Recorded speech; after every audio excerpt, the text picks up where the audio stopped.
Hello Pattaya, Thailand! Our third day starts at 7 o'clock a.m. Sinundo na kami ng aming van going to Pattaya.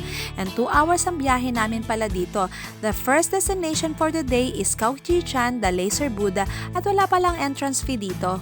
And our second destination is Nung Nuch Garden. This is the largest botanical garden in the Southeast Asia. Napakalawak at napaka-interesting ng lugar na ito. At nakuha pala namin ng ticket dito at 1,200 baht or 2,100 pesos per head with sightseeing bus na ito for 1 hour. And with buffet lunch included na po ito. Pasalamat ako nakalibre nga ang punso ko sa ticket at ang bait naman kasi ng manager nila.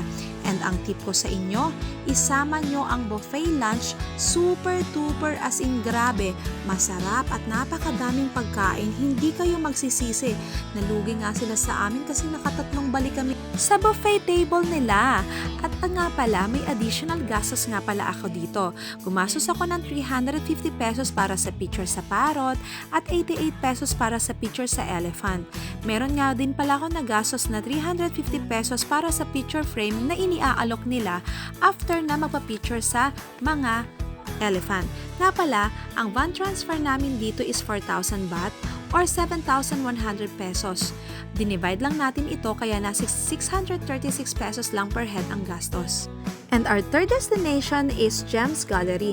Actually, mabilis lang namin kami dito kasi wala naman tayong pambili syempre ng mga alahas.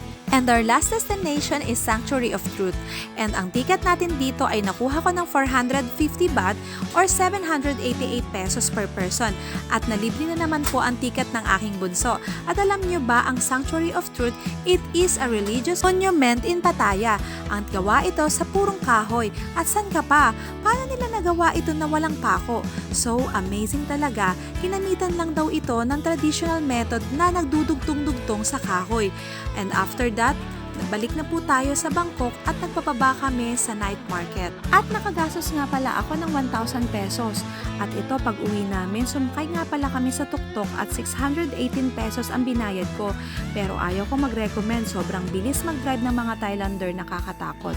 Thank you for watching!